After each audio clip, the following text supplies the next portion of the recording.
Assalamualaikum warahmatullahi wabarakatuh. Selamat pagi anak-anak. Bagaimana kabarmu hari ini? Semuanya sehat? Alhamdulillah. Dan marilah kita lanjutkan belajar tematik kita. Kali ini kita masuk ke muatan IPS bagian ketiga.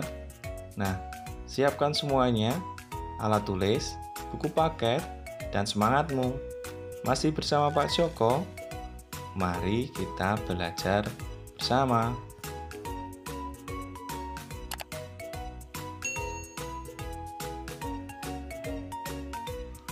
Kali ini kita akan belajar tentang keragaman ekonomi di Indonesia. Aktivitas ekonomi terdiri atas 3 bagian, yaitu produksi, distribusi, dan konsumsi. Aktivitas ekonomi penduduk Indonesia disesuaikan dengan kondisi wilayah Indonesia. Aktivitas ekonomi yang pertama adalah di bidang pertanian. Wilayah Indonesia beriklim tropis. Wilayah Indonesia mendapatkan banyak sinar matahari dan curah hujan sepanjang tahun. Kondisi ini sangat mendukung aktivitas pertanian. Aktivitas pertanian juga didukung tingkat kesuburan tanah yang sangat tinggi karena pengaruh banyaknya gunung api. Banyak aktivitas penduduk Indonesia melakukan aktivitas pertanian dengan mencermati kondisi geografis Indonesia. Aktivitas pertanian dibedakan menjadi pertanian lahan basah dan pertanian lahan kering. Pertanian lahan basah membutuhkan banyak air, misalnya sawah irigasi dan sawah lebah. Biasanya ditanami padi, seperti pada gambar berikut. Sedangkan pertanian lahan kering membutuhkan sedikit air, misalnya tegalan dan perkebunan.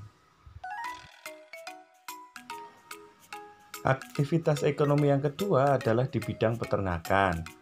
Di Indonesia, banyak aktivitas peternakan dikelola masyarakat atau badan usaha. Aktivitas tersebut berupa peternakan unggas, peternakan hewan kecil, dan peternakan hewan besar. Beragamnya aktivitas ini menyediakan hasil ternak melimpah. Selanjutnya, hasil ternak dapat dikonsumsi oleh masyarakat. Hasil peternakan tersebut meliputi telur, daging, kulit, susu, dan bulu. Tidak hanya untuk dikonsumsi masyarakat, hasil ternak juga dapat diolah menjadi berbagai kerajinan. Kerajinan dari hasil peternakan misalnya tas, sepatu, sandal, jaket, sarung tangan, dan kok untuk bola bulu tangkis. Nah, itulah anak-anak hasil olahan dari peternakan. Apa sajakah jenis hewan yang dibudidayakan masyarakat? Jenis hewan yang dibudidayakan sebagai berikut. Peternakan unggas meliputi ayam, itik, burung, dan angsa. Peternakan hewan kecil meliputi kelinci, kambing, dan domba. Sedangkan peternakan hewan besar meliputi sapi, kerbau, dan kuda. Itulah jenis-jenis hewan yang diternakkan masyarakat Indonesia.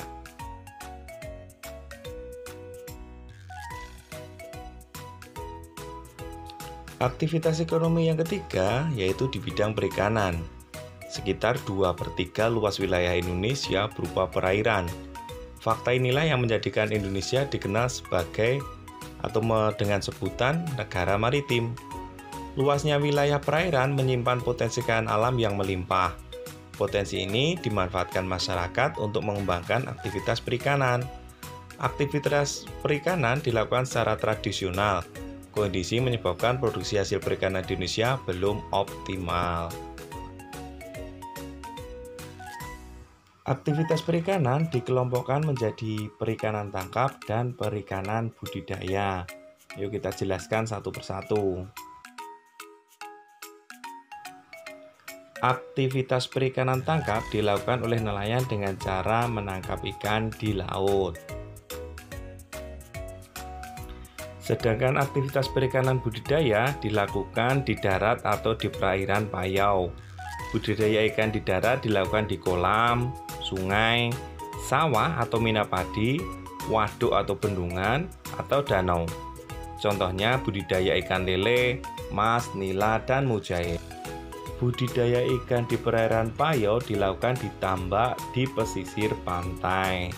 Ada tambak udang atau tambak bandeng, itu ada yang di perairan Payau, anak-anak. Nah, anak-anak, kalau dilihat dari gambar ini, aktivitas ekonomi di bidang apa yang akan kita jelaskan untuk berikutnya? Betul sekali. Kita akan menjelaskan aktivitas ekonomi di bidang kehutanan. Dahulu, hamparan hutan hijau Indonesia pernah dijuluki karpet hijau. Julukan ini karena hutan Indonesia tampak hijau dilihat dari udara. Hijaunya hutan dipengaruhi oleh iklim tropis yang ada di Indonesia. Kawasan hutan di Indonesia mengandung keragaman sumber daya hayati. Belum lagi potensi hasil hutan yang terdiri atas hasil hutan kayu dan hasil hutan non-kayu. Hasil hutan non-kayu misalnya kina, karet, damar, dan sagu. Potensi ini menjadikan Indonesia sebagai negara pengekspor kayu. Bagi Indonesia, hasil ekspor kayu menjadi salah satu sumber pendapatan negara. Aktivitas kehutanan juga perlu memperhatikan kelestarian hutan. Mengapa? Lestarinya hutan berdampak terhadap kehidupan manusia dan makhluk hidup yang tinggal di hutan. Kelestarian hutan dapat dijaga dengan cara antara lain melakukan tebang pilih dan melakukan penghijauan atau reboisasi lahan gundul. Hijaunya hutan Indonesia dapat menjadi paru-paru dunia. Penting sekali anak-anak ini untuk menjaga kelestariannya. Tidak hanya memberikan manfaat ekonomis, hutan juga memiliki fungsi lain. Adapun fungsi hutan yaitu sebagai penyimpan cadangan air tanah, penyeimbang iklim, serta tempat habitat flora dan fauna.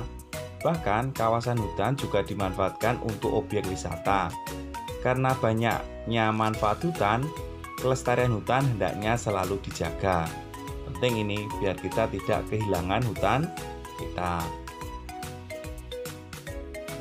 Ini dulu anak-anak yang Pak Joko sampaikan untuk keragaman aktivitas ekonomi di bagian pertama. Nanti untuk pelajaran berikutnya akan membahas tentang aktivitas keragaman ekonomi bagian kedua. Nah, tetap semangat, catatlah hal-hal penting yang perlu dicatat, dan terus menjaga kesehatan. Assalamualaikum warahmatullahi wabarakatuh.